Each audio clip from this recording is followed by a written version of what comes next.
Selamat pagi menjelang siang, Bapak dan Ibu semua sehat?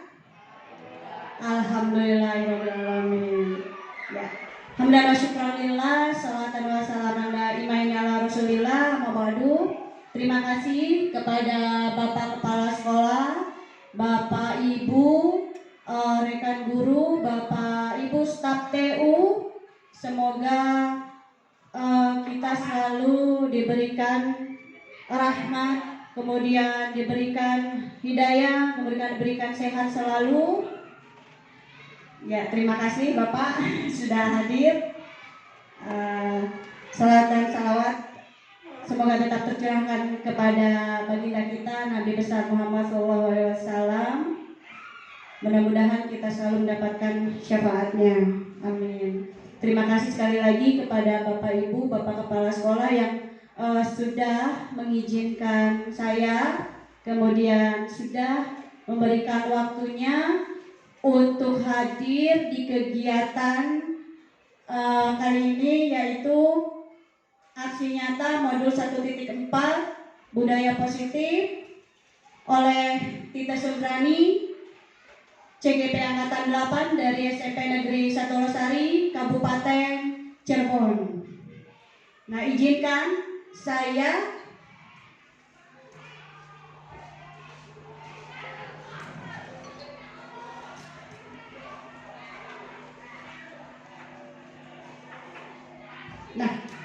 ini izinkan saya, Bapak Ibu, ingin memberikan penyebaran, pemahaman, dan penerapan pengalaman budaya positif dengan saya sendiri, yaitu Tita Sundrani, CGP Angkatan 8 dari SMP Negeri 1 Losari, Kabupaten Cirebon. Bapak dan Ibu pasti sudah tidak aneh lagi, sudah tidak asing lagi mengenal kata-kata atau mendengar istilah budaya positif, budaya. Bapak Ibu ada yang tahu namanya budaya itu atau pengertian dari budaya apa? Budaya itu apa, Pak? Budaya itu kebiasaan. Hasil budaya manusia. Betul, Pak, terima kasih. Nah, pokoknya kata-kata itu sudah tidak asing ya. Budaya positif itu sudah ada dari dulu kala. Di sekolah pun ada, di masyarakat ada. Jadi sudah bukan kata-kata yang aneh untuk berkaitan dengan budaya-budaya positif, di mana biasanya untuk mencapai budaya positif itu ada yang melalui upaya disiplin. Nah, ada lagi kata disiplin.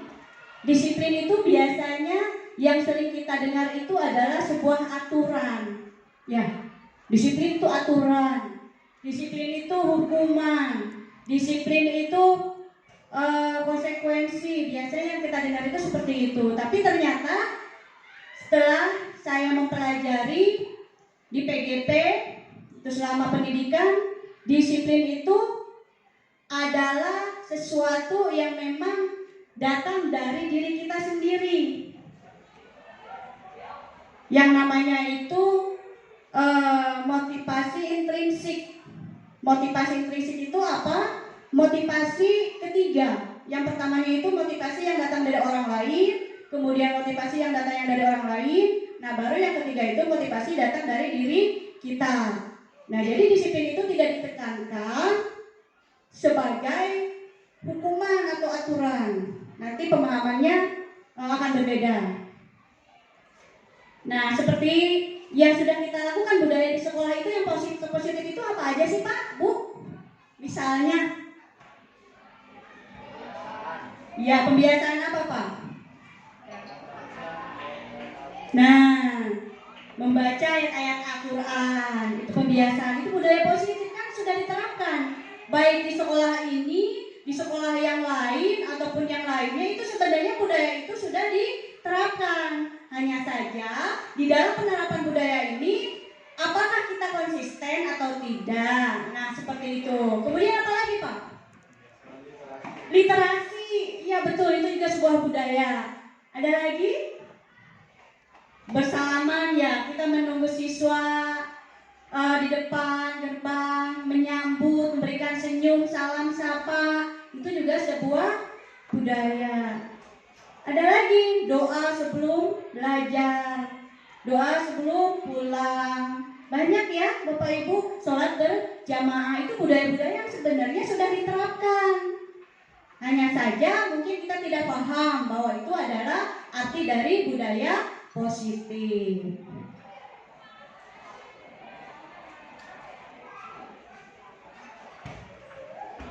Nah, ini beberapa konsep inti ya, konsep inti dari budaya positif itu yang telah saya pelajari di dalam PGP itu salah satunya adalah adanya disiplin positif. Kemudian adanya motivasi perilaku, kemudian adanya kebutuhan dasar manusia, adanya hukuman, penghargaan, posisi kontrol, kemudian keyakinan, kelas dan restitusi. Nah, ini adalah untuk konsep-konsep inti dalam budaya positif.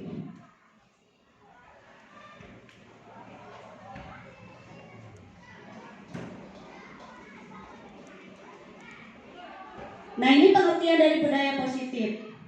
Budaya positif adalah nilai-nilai, keyakinan-keyakinan, dan kebiasaan-kebiasaan di sekolah yang berpihak pada murid agar murid dapat berkembang menjadi pribadi yang kritis, penuh hormat, dan bertanggung jawab. Nah, merupakan tanggung jawab siapa budaya positif itu? Itu pertanyaannya.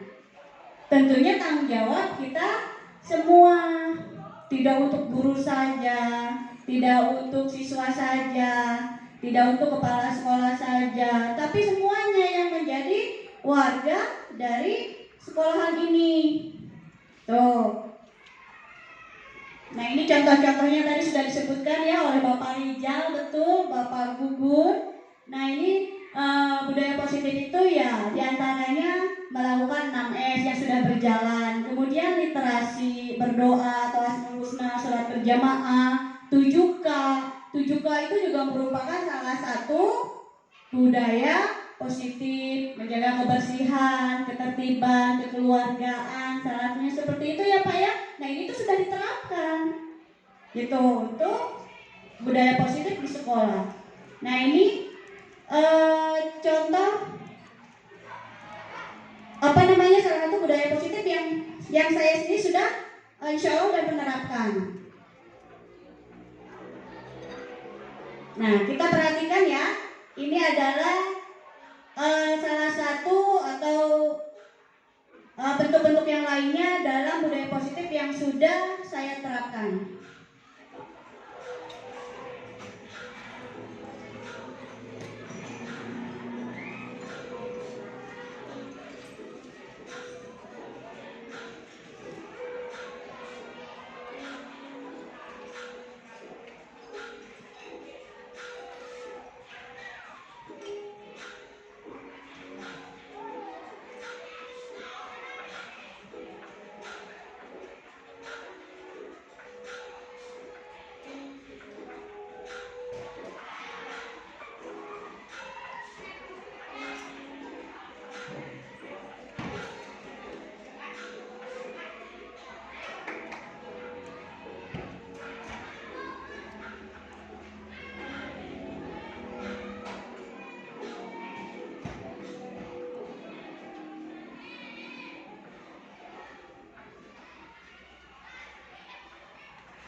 Nah, itu contoh-contoh dari bentuk-bentuk budaya positif. Sudah pernah semuanya ya Bu, Bapak? Sekarang disiplin positif. Tujuan dari disiplin positif ini adalah menanamkan tadi motivasi yang ketiga pada murid-murid kita. Ketika murid-murid kita memiliki motivasi intrinsik akan berdampak jangka panjang, tidak hanya sementara. Maksudnya seperti ini. Ketika pengertian disiplin itu merupakan aturan atau sebuah hukuman, maka itu akan berdampak jangka pendek. Jadi anak itu melakukan disiplin karena terpaksa, karena takut, Nah itu tidak akan berjalan lama atau berjalan panjang, hanya seketika saja. Contoh, Bapak Ibu putra putrinya di sini atau anak-anaknya sekolah ini itu berangkatnya pagi misalnya, itu karena sudah dibentak sama kesiswaan sebelumnya, dimarahin. Nah itu kan maka anaknya takut. Nanti besok-besok tanya lagi sama temannya, bapak kesiswaan apa OSIS ya biasanya, OSIS ada nggak ya? Nggak ada. Ah ya udah nggak ada. Besok saya mau berangkat siang lagi. Nah itu sebenarnya ada sebuah tekanan dari siswa. Nah itu tidak akan berjalan panjang anak itu untuk melakukan disiplin tersebut. Tapi ketika kita sudah menanamkan dari motivasi intrinsiknya, motivasi dari dirinya bahwa sangat penting yang namanya disiplin untuk kebaikan dia juga, kebaikan bersama, insya Allah tiap hari dia akan berangkat pagi tanpa merasa takut dimarahin. Tapi karena memang saya seorang pelajar gitu, jadi motivasi intrinsik itu berarti anak itu sudah merasakan atau meyakini oleh dirinya sendiri tanpa ada paksaan atau unsur ketakutan. Itu disiplin positif seperti itu. Jadi disiplin itu bukan karena aturan, bukan karena hukuman. Kita aja kalau sholat 5 waktu gimana sih? Takut nggak sama yang lainnya kan? Tapi karena memang hati kita, oh ini kewajiban kita. Nah seperti itu datangnya dari hati. Nah anak pun seperti itu. Anak hanya butuh tuntunan dari kita. Karena pada dasarnya anak itu sudah punya potensi. Seperti Ki Hajar Dewantara itu bahwa tidak ada anak yang tidak punya potensi. Semuanya potensi, hanya saja butuh Bapak Ibu guru yang menuntun anaknya supaya mendapatkan kebahagiaan, keselamatan setinggi-tingginya. Jadi tugas kita jangan lagi menyalahkan anak ketika di kelasnya itu ngelamun, kemudian dimarahin. Kamu malamnya nggak belajar ya? Main game aja ya? Biasanya kan seperti itu. Nah kata-kata seperti itu seharusnya tidak diberikan atau tidak dilontarkan kepada siswa. Karena sebenarnya anak itu kebutuhan manusia itu ada 5 misalnya, kan butuh kasih sayang. Nah kenapa anak itu bisa seperti itu? Apakah ada yang belum dia penuhi kebutuhannya? Ya kan, misalnya dia itu butuh pangan, tiap hari itu butuh makan. Karena di rumahnya tidak dikasih makan, akhirnya melakukanlah seperti itu. Misalnya tidak belajar misalnya, atau ke sekolah kesiangan, atau ke sekolah malah tidur, ya kan? Nah itu jadi siswa itu ada hal yang memang belum dipenuhi kebutuhannya sebagai manusia. Jadi tidak semata-mata anak itu salah melulu. Ya kalau misalnya kita belajar filosofi KHD, tapi semuanya itu lebih kepada kita menghambakan murid gitu. Jadi murid itu benar-benar kita tuntun sebaik-baiknya.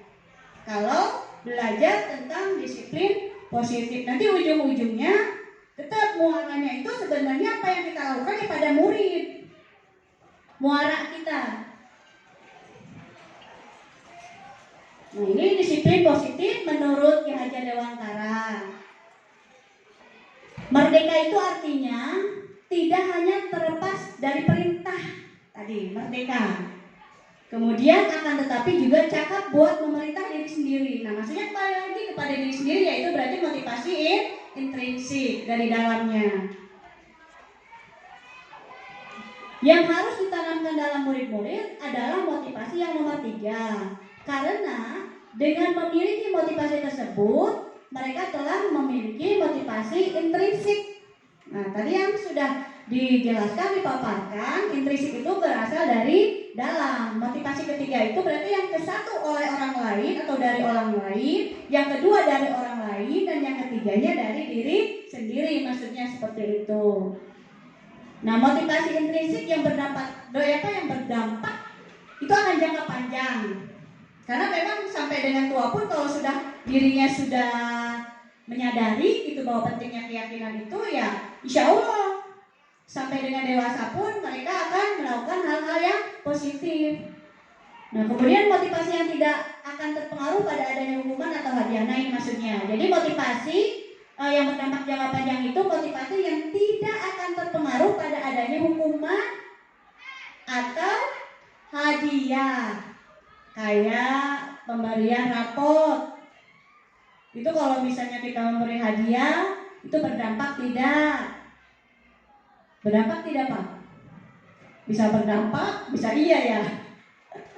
Itu ya, nanti ada di hukuman dan hadiah. Nah, ini yang tadi sudah saya jelaskan. Kita itu sebagai manusia itu punya 5 kebutuhan dasar yang harus kita penuhi. Kalau salah satunya tidak terpenuhi, ya bisa terjadi seperti anak tadi, siswa kita. Misalnya males gitu. Berarti ada salah satu. Apakah dia butuh kasih sayang? Apakah dia butuh pengakuan atas kemampuannya? Misalnya dia itu pinter, tapi dianggapnya tidak pinter terus. Saya itu sudah ngerjain tugas, tapi dikiranya tidak mengerjakan tugas terus. Itu kan butuh pengakuan, namanya anak. Butuh sanjungan kita. Anak tuh senang kalau misalnya disanjung oleh gurunya. Kemudian butuhnya kebebasan akan pilihan, tidak dipaksa.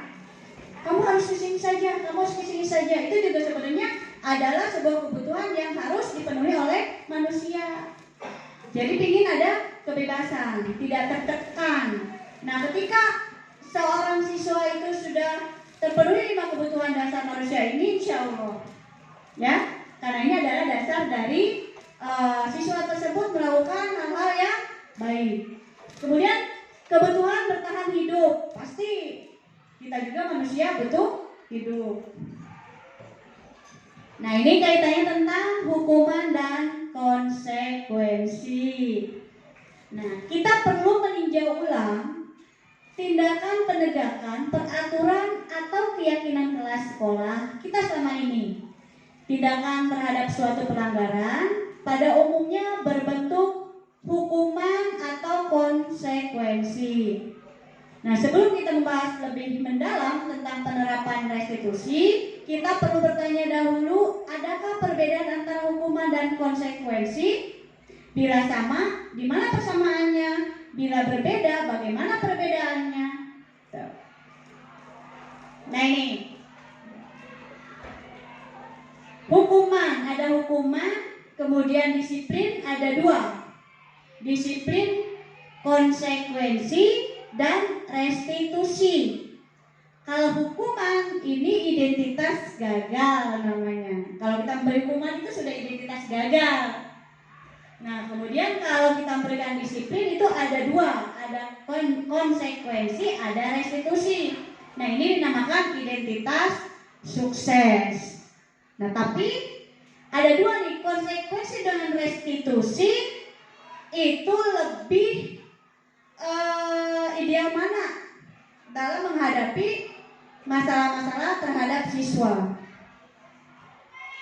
Nah, kalau misalnya restitusi itu apa Pak restitusi Pak? Jadi pemecahan masalah oleh anak itu sendiri. Jadi biarkan mereka berpikir, biarkan mereka mencari solusinya. Nah, itu lebih baik menyelesaikan masalah-masalah terhadap siswa dengan cara restitusi. Jadi anak itu terus ditanya, kemudian kita juga menanyakan kenapa alasannya. Kemudian tidak langsung menjudge bahwa anak itu salah.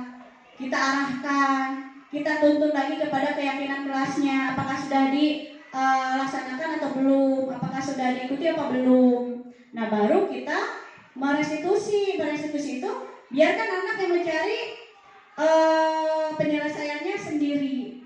Jadi mereka itu tidak dihakimi. Jadi ngerasanya kalau restitusi tidak merasa dihakimi oleh guru. Biasanya masuk ke kelas, dikurung, dicecer, ditanyain. Nah, itu namanya seperti menghukum gitu. Nah, untuk penyelesaian restitusi tidak seperti itu. Hukuman, sesuatu yang menyakitkan harus terjadi. Betul nggak Bapak Ibu? Kalau dihukum, merasakan tidak? Merasakan? Pernah nggak dihukum Bapak Ibu dulu anak waktu kecil? Kemudian tidak nyaman untuk murid. anak untuk jangka waktu panjang, betul, pasti akan diingat kalau ngasih hukuman, akan ingat sampai kita lulus. Oh, waktu itu saya belajar di sini, ingat si bapak ibu itu pernah begini sama saya, gitu kan, masih ingat. Nah, kemudian korban mendapatkan keadilan. Murid anak akan tersakiti, perilaku pasif agresif meningkat, betul, pasif agresif meningkat. Jadi kalau misalnya dihukum, jadi anak kan merasa tidak terima, akhirnya agresif, bisa jadi berantem kan, malah jadi tumbuh emosinya ya, mencak-mencak. Itu kalau misalnya kita menerapkan hukuman. Jadi tidak semuanya itu menurut kita itu hukuman itu baik, tapi ternyata kurang tepat. Nah, konsekuensi sebenarnya sudah kita terapkan juga di kelas. Itu bahasanya identitas sukses. Ya, betul. Biasanya kita kalau dalam kelas itu ada aturannya dulu nggak, Bu? Untuk memulai pembelajaran. Ya, Pak? Ada tata tertib. Ya kan, biasanya ada tata tertib. Datang ke sekolah pukul 7. Jika lewat misalnya akan apa gitu ya. Ya, itu tata tertib, biasanya ada konsekuensinya. Sesuatu harus terjadi. Tidak nyaman untuk murid atau anak untuk jangka waktu pendek kalau konsekuensi. Jadi lebih mending konsekuensi, apa lebih mending hukuman kalau dibandingkan dua itu? Konsekuensi ya. Korban bisa diabaikan. Murid atau anak dibuat tidak nyaman. Penguatan hanya bertahan dalam jangka waktu pendek. Nah, sedangkan disiplin dengan menggunakan restitusi itu merupakan pilihan. Maksudnya tadi yang sudah dijelaskan Pak Darum, pilihan kepada anak tersebut yang sedang kita restitusi. Menguatkan untuk murid atau anak dalam jangka waktu panjang, lebih enak ngobrolnya. Ngobrolnya itu satu arah gitu ya. Jadi tidak kemana-mana gitu ya, tetap menyelesaikan itu, anak juga bisa berpikir dan nanti anak juga akan menyadari kalau restitusi. Korban mendapatkan ganti, misalnya Bu Andin kacanya teh pecah bercanda sama Pak Gugun gitu, jatuh. Nah, itu tidak langsung dengan cara konsekuensi atau hukuman, tapi baik-baik direstitusi dulu. Apa masalahnya? Adakah yang saya bisa bantu? Misalnya kalimatnya seperti itu. Kemudian Pak Gugun, gimana nih caranya untuk menyelesaikan kacamatanya Bu Andin? Nanti kan Pak Gugun berpikir, karena tidak enak merasa sama Bu Andin. Jadi dari dirinya itu merasa ingin tanggung jawab. Jadi tidak disuruh oleh gurunya kamu harus ganti, tidak. Tapi biarkan anak tersebut mencari solusinya sendiri. Itu dengan cara restitusi. Oh ya udah, nanti saya ganti lah, gitu ya. Berapa sih? Nah, itu penyelesaian yang baik. Jadi tidak kita paksa oleh kita orang ketiganya, misalnya biarkan mereka saling menyadari dan menentukan solusinya. Itu restitusi. Nah, ini masalah terpecahkan. Sekarang kalau misalnya pakai konsekuensi, udah malah dihukum, iya, ya kan tidak ada masalah penyelesaiannya. Kemudian merasa dihakimi atau apalagi hukum. Nah, itu untuk penerapan budaya positif melalui restitusi. Nah, ini perbedaan hukuman dan konsekuensi. Kalau hukuman tidak terencana atau tiba-tiba, betul? Nah, sedangkan konsekuensi sudah terencana atau sudah disepakati bersama. Biasanya kalau kita menentukan tata tertib di kelas, ya, itu biasanya pakainya konsekuensi bahasanya. Kemudian hukuman, anak atau murid tidak tahu apa yang akan terjadi dan tidak dilibatkan. Tuh, jadi hanya hukuman hanya kepada anak tersebut yang dihukum. Misalnya ada masalah 2 orang, yang dihukumnya ini karena merasa ini yang salah. Karena tidak selesai pemecahan masalahnya, malah dapat hukuman, malah nanti anak yang akan tersakiti. Hubungan anak dengan guru tidak baik. Itu kalau melakukan hukuman. Ini saling berbagi saja ya Bapak Ibu, berbagi ilmu, berbagi pemahaman. Kemudian hukuman bersifat satu arah dari pihak guru yang memberikan tadi, ya langsung satu arah. Kamu kesiangan atau kamu habis berantem bersama WC. Tapi yang pihak yang terlibatnya itu juga harusnya diberikan arahan, diberikan pengertian, tapi tidak mengena kalau dengan hukuman. Diberikan bisa berupa fisik maupun psikis, betul ya? Kalau hukuman seperti itu ya. Ada nggak yang hukuman lain dari itu? Contohnya apa? Banyak ya. Gimana kita spontan? Yang namanya juga di sini tiba-tiba tidak terencana, tiba-tiba. Kalau hukuman itu spontanitas. Biasanya kalau hukuman, kalau direncanain mah itu apa? Kan kita tidak tahu akan terjadi masalah apa. Nah, kemudian kalau konsekuensi dibuat oleh pihak guru, sekolah, dan murid sudah mengetahui. Biasanya direncanakan, betul ya? Ini kalau misalnya kalian tidak mengikuti pelajaran ibu, konsekuensinya apa? Nah, misalnya seperti itu ya. Nah, itu lebih, ya kalau dibandingkan hukuman itu memang lebih baik konsekuensi gitu kan. Jadi ada sebuah kesepakatan. Nah, tapi ketika ada restitusi, ya itulah nanti yang akan lebih baik lagi. Kemudian murid tetap dibuat tidak nyaman untuk jangka waktu pendek. Walaupun kita sudah sepakat, tetap ya. Nanti kalau yang tidak ngebersihin jadwal piket, denda 5.000. Ya kan, biasanya seperti itu. Tapi kan tetap tidak nyaman anak. Oh, saya punya bawa duitnya hanya 10.000, dibayar itu 5.000. Nanti saya nggak bisa jajan dong. Nah, itu kan ada rasa tidak nyaman terhadap siswa tersebut. Kemudian diberikan berdasarkan suatu data yang umumnya dapat diukur. Nah, coba kita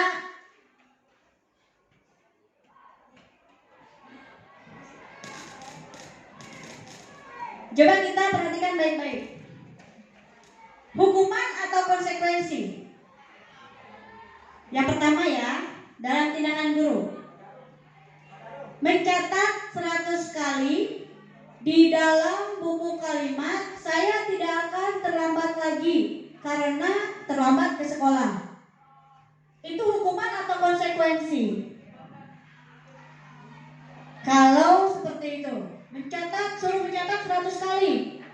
Hukuman atau konsekuensi? Hukuman. Lari mengelilingi lapangan. Hukuman. Membersihkan coretan yang dibuatnya di meja tulis. Ya, konsekuensi.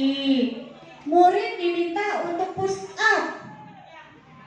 Hukuman, betul. Menggantikan kertas tugas teman yang telah dicoret-coret. Konsekuensi. Kemudian murid diminta bertelanjang kaki sepanjang hari karena tidak menggunakan sepatu berwarna hitam sesuai peraturan sekolah. Hukuman.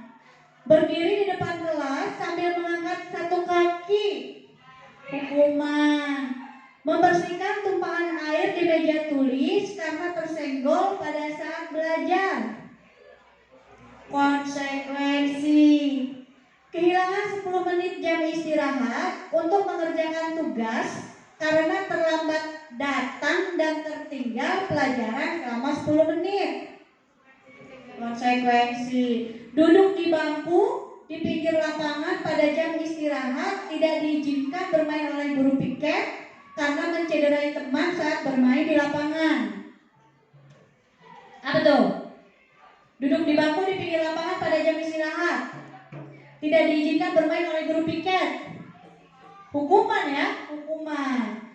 Terlambat hadir di pembelajaran daring 15 menit dan diminta untuk tinggal 15 menit sesudah kelas usai untuk membahas ketertinggalan pembelajaran. Ya, kemudian lari mengelilingi lapangan basket 2 kali. Jelas ya, pokoknya kalau berkaitan fisik itu pasti hukuman. Membersihkan WC sekolah karena mematahkan pensil, hukuman karena fisik juga. Nah, sekarang kita tahu hukuman yang bagaimana, konsekuensinya bagaimana. Nah, ini penghargaan. Sekarang konsep-konsep inti untuk melakukan budaya positif, salah satunya adalah penghargaan. Penghargaan adalah menyampaikan tentang perubahan paradigma teori stimulus respon tentang teori penghargaan.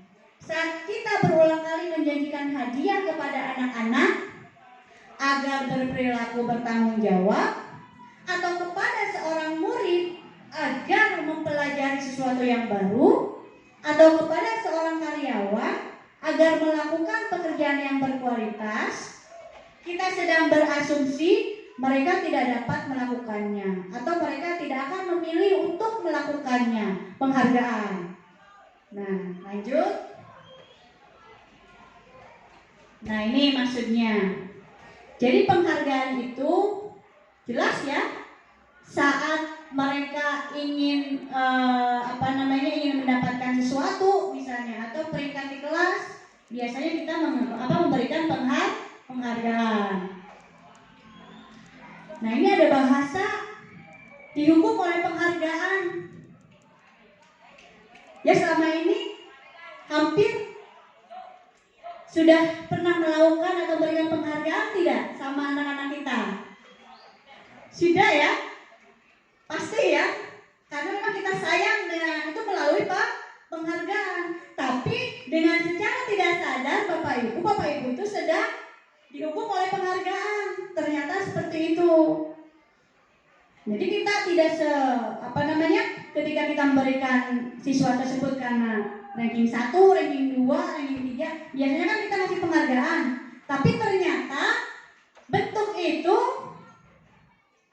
nanti akan dijelaskan, baik atau tidak.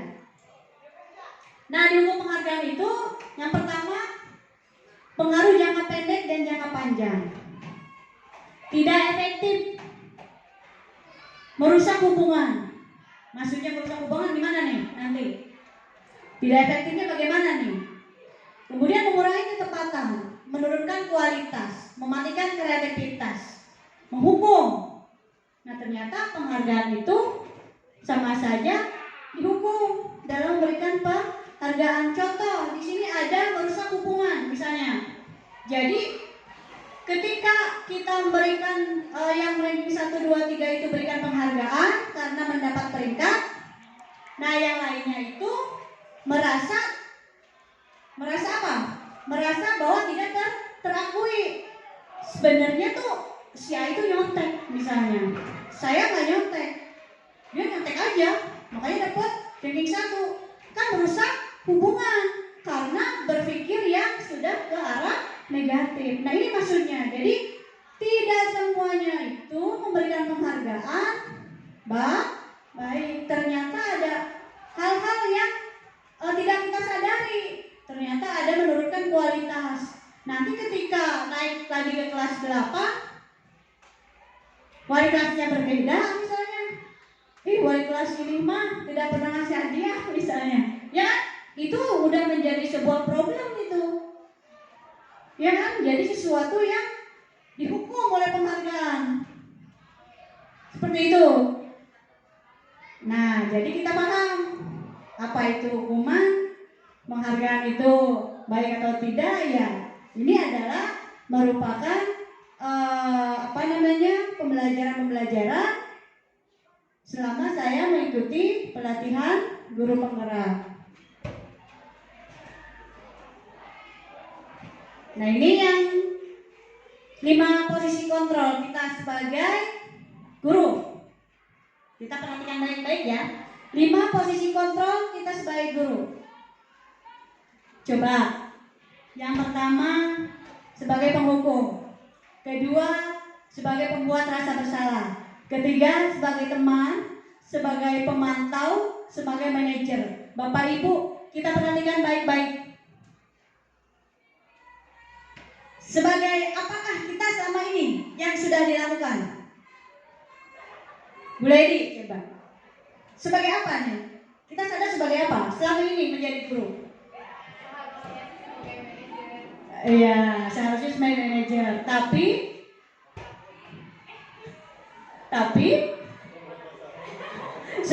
apa membuat rasa bersalah? Apa gimana? Sebagai teman, lebih sebagai teman. Ya, sama Bapak Ibu. Ketika saya juga berdiskusi dengan para fasilitator, dengan para pengajar praktik, saya bengong aja. Saya merasa ketika refleksi ya saya ungkapkan aja udah refleksi, biarkan. Ya, saya akui selama ini itu saya merasa kebanyakan sebagai teman. Ya kan, walaupun saya jarang menghukum, tapi ternyata seperti itu nggak baik juga, ya kan? Kemudian sebagai pembuat rasa bersalah, jadi saya itu selalu memberikan anak itu, biarkan mereka berpikir, kamu salah nggak? Kalau begitu, kamu salah nggak? Kalau ternyata seperti itu, oh iya saya itu sebagai rasa pembuat rasa bersalah. Kemudian memantau, ya kita mantau aja, ya sebagai mantau. Kamu tuh jangan seperti itu tuh. Nah, biasanya kayak gitu ya. Kamu jangan seperti itu tuh. Nah itu sebagai pemantau. Kemudian ada sebagai penghukum. Nah ini yang merasa bahwa selama ini sebagai penghukum. Ada tidak? Ada tidak? Jadi idealnya itu kita harus sebagai apa? Dalam menyelesaikan masalah dengan siswa? Ya, sebagai manajer.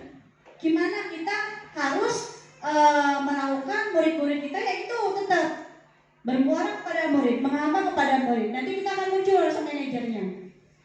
Misalnya kita biasanya kondisional ya, ada yang kondisional gitu. Ketika seperti ini ya kita sebagai teman, ya kan? Ketika posisinya seperti ini ya kita juga harus sebagai pemantau. Ketika posisinya dalam keadaan seperti ini, ya nanti yang penghukum mungkin tidak baik ya, orang baik ya, gitu ya. Tapi lebih baik idealnya sebagai manajer.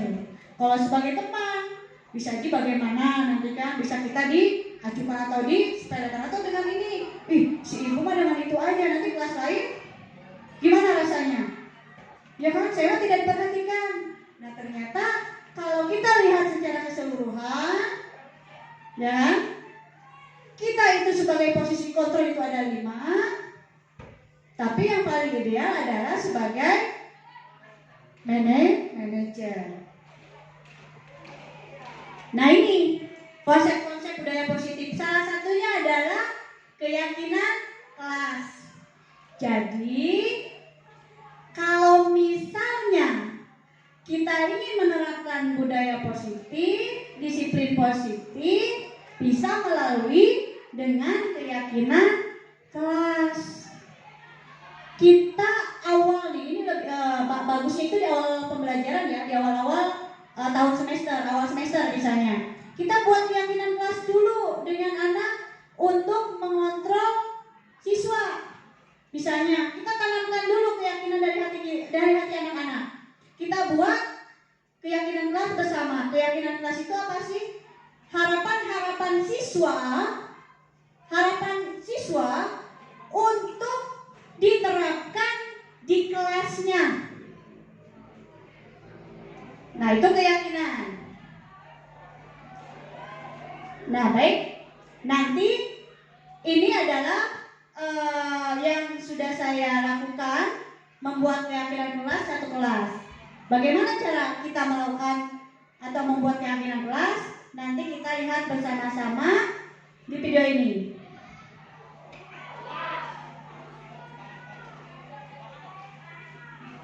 Ya, bismillahirrahmanirrahim. Assalamualaikum warahmatullahi wabarakatuh.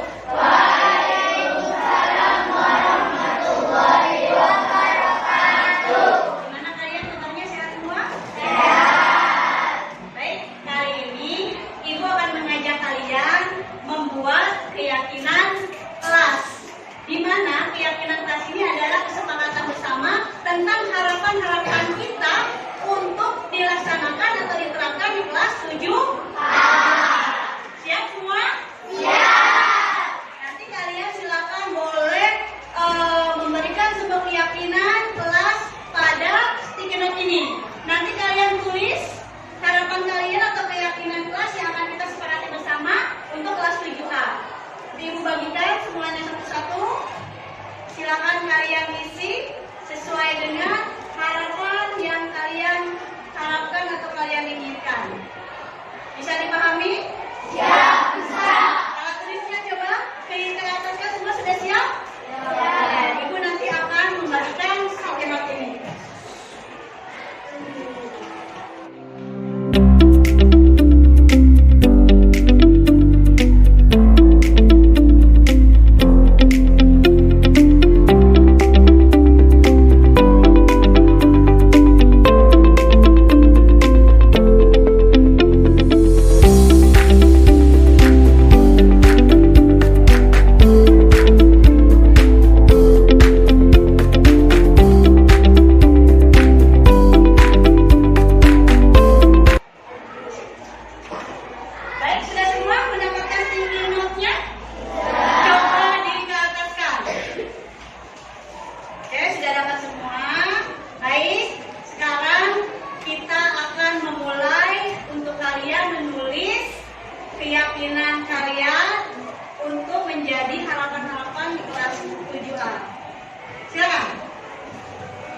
Jadi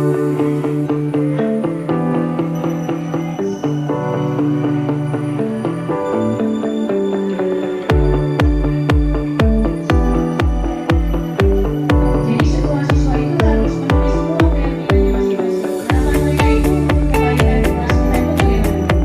Jadi menuliskan itu banyak-banyak ya kan?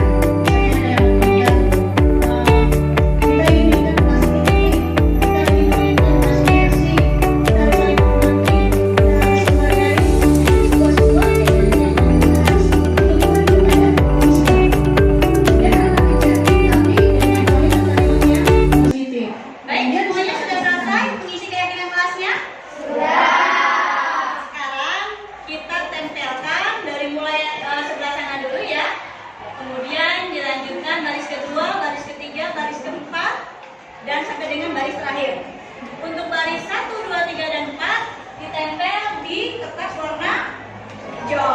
Kemudian baris selanjutnya ditempel di kertas warna pink. Oke, silakan dimulai dari sana.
Sudah semua?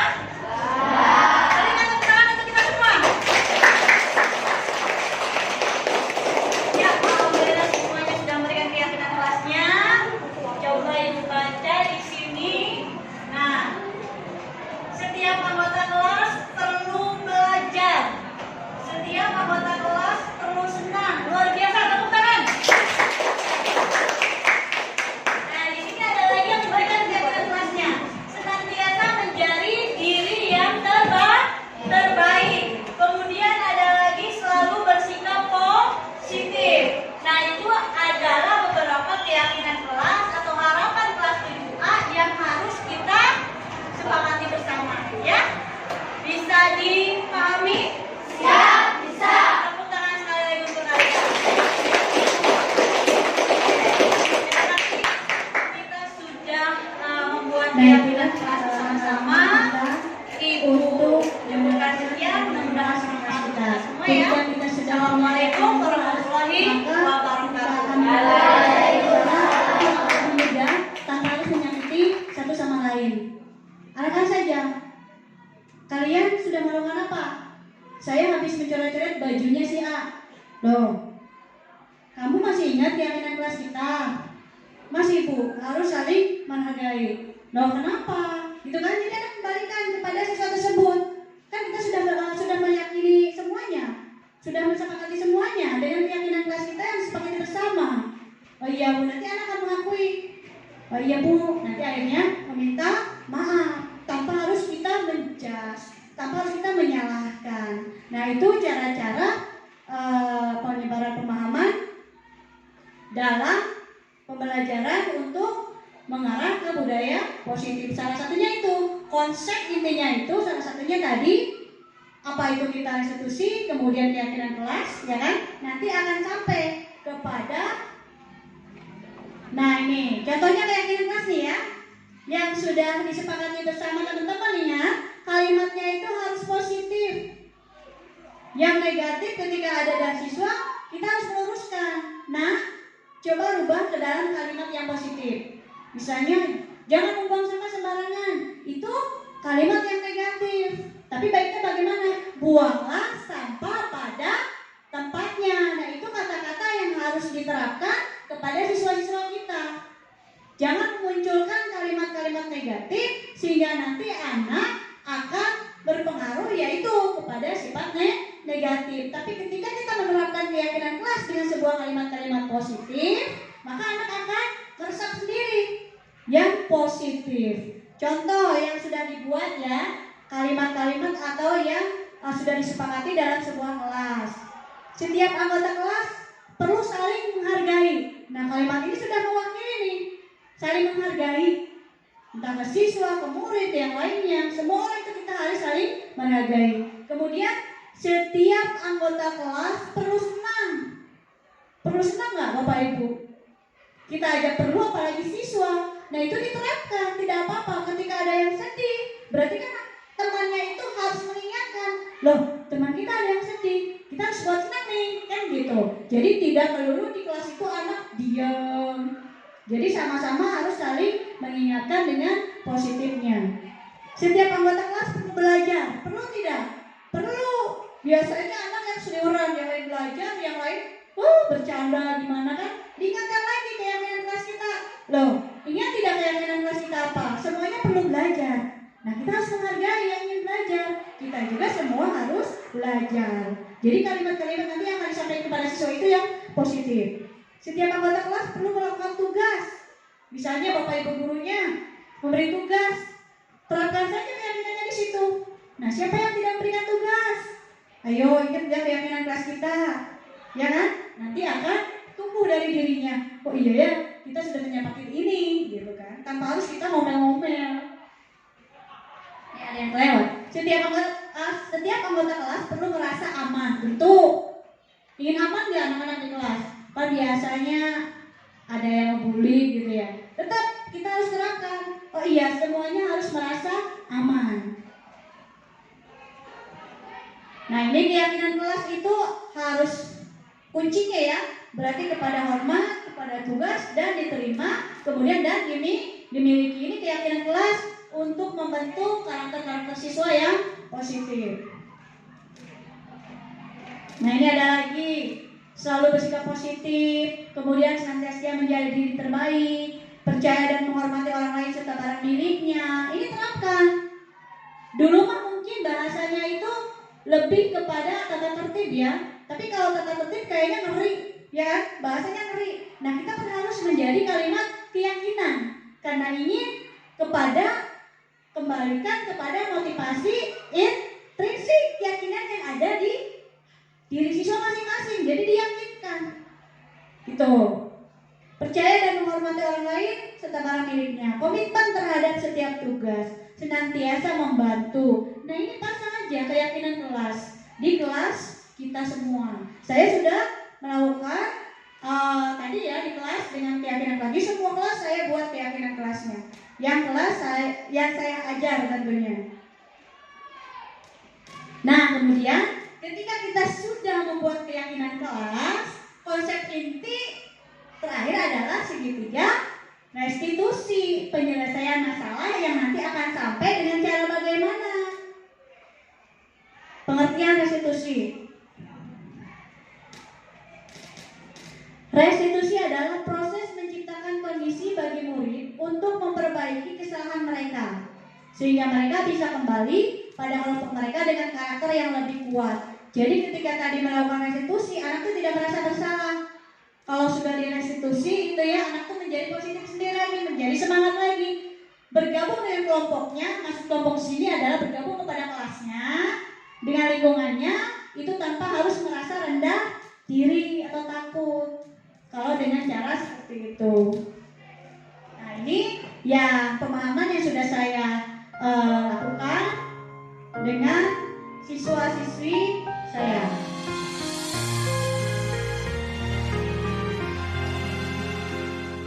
Senja yang datang di ujung langit, hadirkan jingga yang cemerlang, seperti hangatnya sang mentari. Kasusnya bermain bola voli saat jam istirahat di ruang kelas, sehingga melanggar kesepakatan kelas. Ukir semua mimpi-mimpiku dalam angan-angan indah.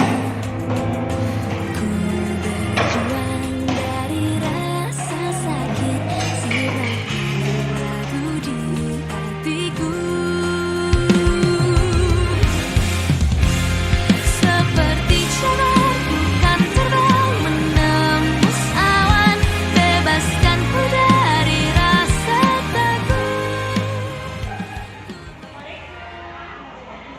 Tahapan restitusi yang pertama, menstabilkan identitas.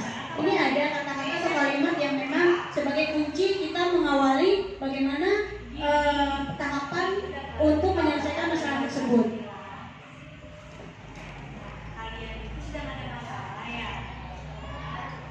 Oke, pengumuman. Sebenarnya apa yang sedang terjadi?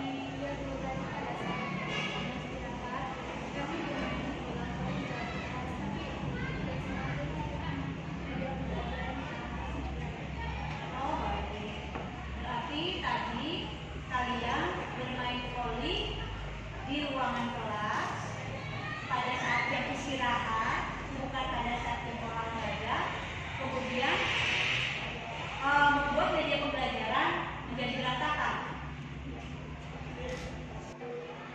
Baik, ibu di sini bukan mencari siapa yang salah. Di sini ibu akan memperbaiki situasi yang sudah terjadi. Kita menyelesaikan sama-sama, berpikir sama-sama. Ibu yakin Reza dengan Dipa bermain voli di ruangan itu sangat senang kan? Walaupun bukan pada saat jam olahraga, tapi pada saat jam istirahat. Betul?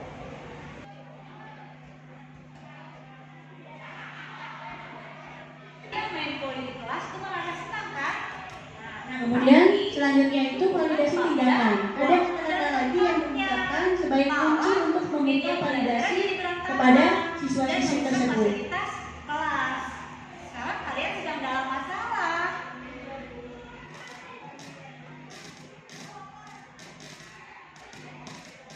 Sekarang mari kita bicara tentang keyakinan kelas kita. Selanjutnya menanyakan Dan keyakinan kapannya. sekolah kita.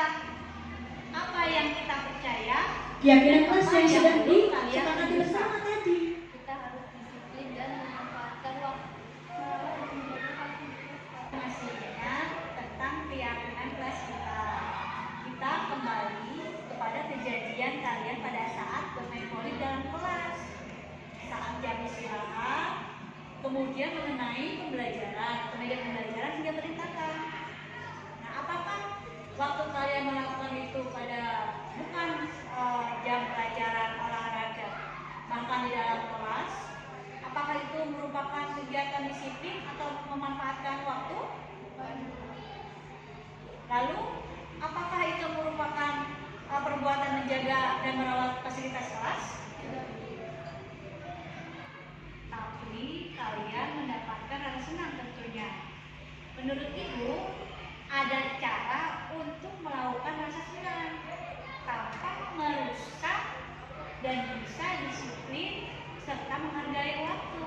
Bagaimana menurut kalian? Nah, sekarang mari kita selalu mengindahkan keyakinan kelas kita. Besok pada saat jam istirahat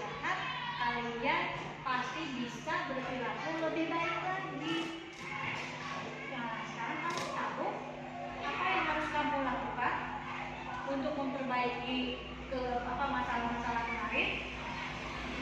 Saya minta maaf, saya akan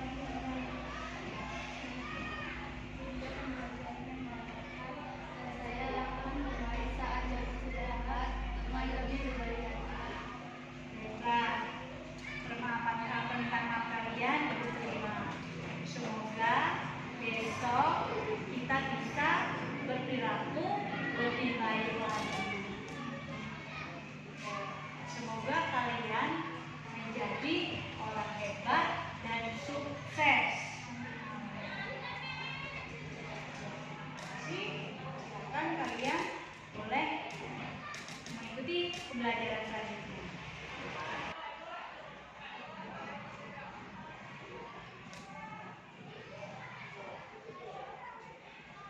Nah, itu bentuk tahapan melakukan restitusi. Nah, ini sampailah kepada terakhir, jika orang menjadi baik karena merasa takut mendapat hukuman atau mengharapkan hadiah, maka mereka berada dalam penyesalan yang besar. Nah, jadi intinya bagaimana caranya murid-murid kita tidak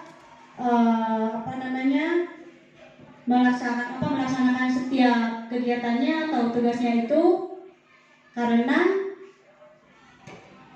takut hukuman atau ingin mendapatkan peringkat yang terbaik karena hadiah. Itu menurut Albert Einstein. Baik, terima kasih Bapak dan Ibu hebat semuanya. Masih semangat? Kalau nanti saya bilang siapa kita? Ibu Bapak menjawab Guru Bergerak Indonesia Maju. Itu ya. Kita sama-sama semuanya. Siapa kita? Guru Bergerak Indonesia Maju. Terima kasih Bapak Ibu sudah memberikan kesempatan kepada saya untuk berbagi pemahaman dengan salah satu tugas saya sebagai CGP Angkatan 8, tugas di LMS modul 1.4 tentang budaya positif. Terima kasih banyak. Mohon maaf. Billahi taufiq wal hidayah. Wassalamualaikum warahmatullahi wabarakatuh. Tepuk tangan semuanya.